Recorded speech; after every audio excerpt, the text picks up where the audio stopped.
Всем привет! Сегодня у нас такой достаточно интересный автомобиль будет в ролике.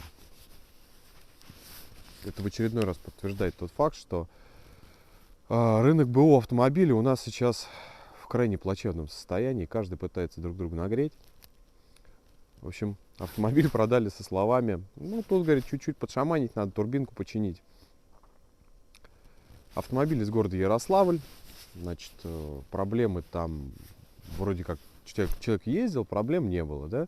К нам он приехал на ТО, говорит, хочу поменять помпу, ГРМ, масло фильтра, там что-то еще по мелочи, там тормозную жидкость, посмотреть, что с полным приводом не работает, полный привод. Точнее, как он то работает, то не работает. В общем, такая беда. Ну и, говорит, так провести диагностику, турбинку, там форсуночки посмотреть. Ну, а что из этого вышло, смотрите далее.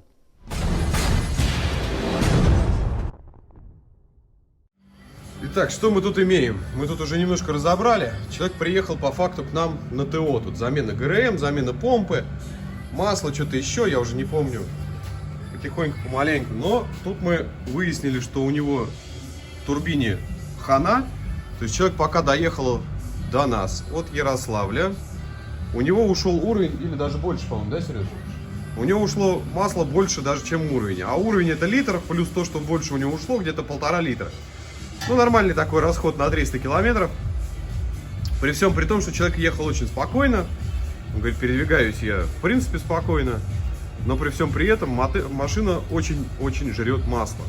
Сейчас мы патрубок с турбины снимем и все вам покажем. В принципе, тут невооруженным глазом видно. Итак.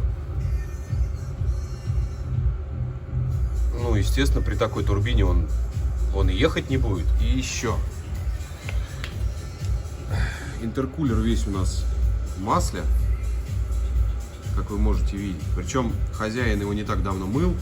Интеркулер насквозь дырявый, походу. Здесь попробуем поставить БУ, у нас есть. Он там с маленькой дырочкой, но как минимум это не такие объемы будут. Тут начали разбирать. Ну, то, что впускной коллектор отмыт маслом, в общем, нам так и так было понятно. Вот этим винтиком был прикручен клапан ЕГР.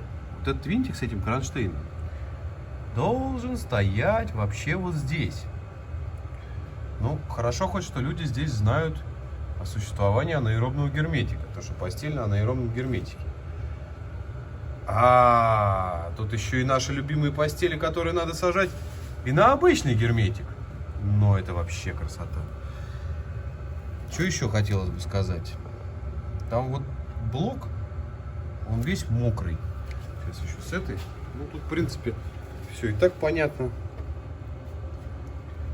Здесь все удрыбано маслом. Откуда здесь что течет, вообще непонятно. Но, по-моему, течет все из-под головы. Судя по стыку. Головки и блока, обоссано все здесь вокруг. В мотор, похоже, уже лазили. Судя по наличию следов герметика и прочего всего безобразия, я так понимаю, что здесь уже очень хорошо побывали. Тут все удрыбано маслом, там та сторона вот тоже удрыбана маслом. Но это будет более хорошо заметно, когда мы доберемся, собственно, до снятия головы.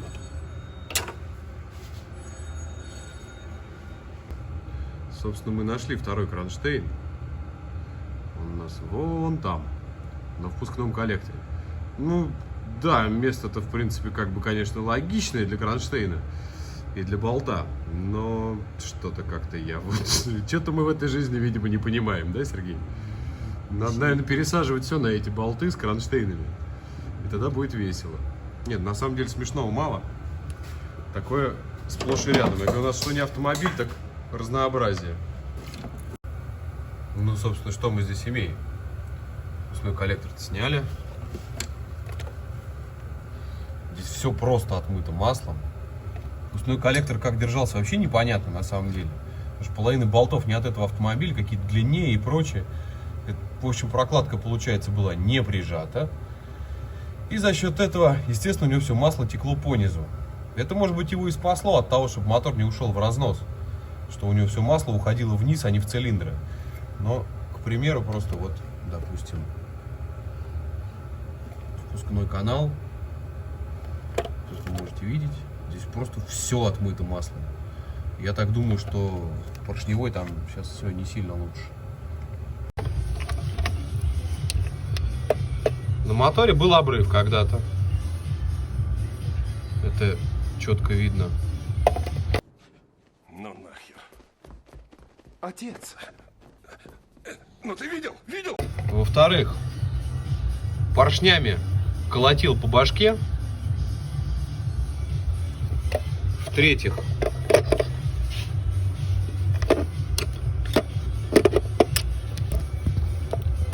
цилиндры задраны. Хона уже нет. Ну нигде нет. Вон, видишь, он зеркальный уже. Перекладка поршней сумасшедшая.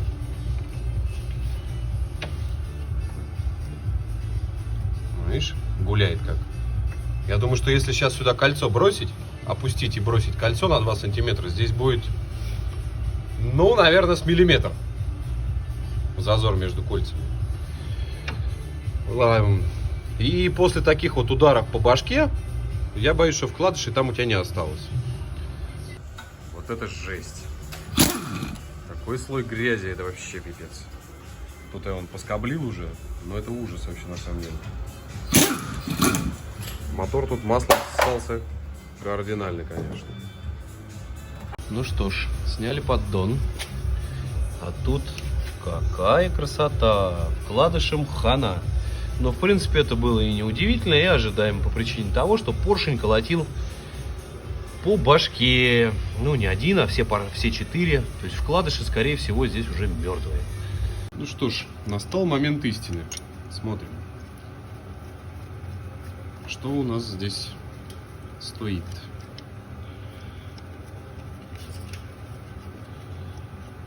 Судя по тому, что мотор лазили, скорее всего, стоит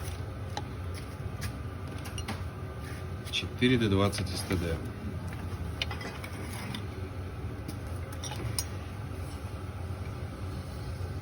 Я, как всегда, прав. Вот они. И вкладышем уже плохо. И в букеле-то он не держится. То есть вкладышем хана. Будем смотреть еще с коленвалом, что делать. Ну, как-то так мы и ходим на Москву. 2 мотора. Ну, в общем, как-то так. Ну что ж, на этом мы закончим нашу эпопею с этим двигателем. Осталось по мелочевке тут воздуховод. Ну и крышечку декоративную. Итак, автомобиль, значит, мы отремонтировали. Печально было все. Ну, в принципе, вы все видели. То есть и сцепление, и турбина, и вкладыши, и поршневая. Ну, печально все. Рано или поздно он бы все равно бы приехал. Как вы видели, и прокладка. Нет. Итак, значит, автомобиль мы отремонтировали. Печально в этом двигателе было все. Прям вот вообще все. И турбина, и прокладка стояла не та. То есть, потому у него весь блок и обоссан маслом был. Потому что у него уже через прокладку все это выдавливало. Значит, печально все и с поршневой. Но это вы все прекрасно, хорошо видели. Я не знаю, искренне прям вот жалко человека, что он попал. Ну, в принципе, он и говорил, что он его купил там, вроде как по низу рынка. Сейчас уже не вспомню, честно скажу. Информации в голове море. Но здесь все отремонтировали, человек уехал, сказал, что, говорит, едет машина совершенно по-другому. Да, там на ней еще чип-тюнинг был сделан. Ну, после этого, я так думаю, что сейчас хозяин будет ездить долго и счастливо. И никаких проблем знать не будет. Ну, на это прям вот очень хочется надеяться, чтобы человек проездил на этом автомобиле достаточно длительное время. Ну, а на этом все. Подписываемся на канал, ставим лайки, пишем комментарии. Я всегда всем отвечу. И всегда всех буду рад услышать. Всем всего хорошего. Пока-пока.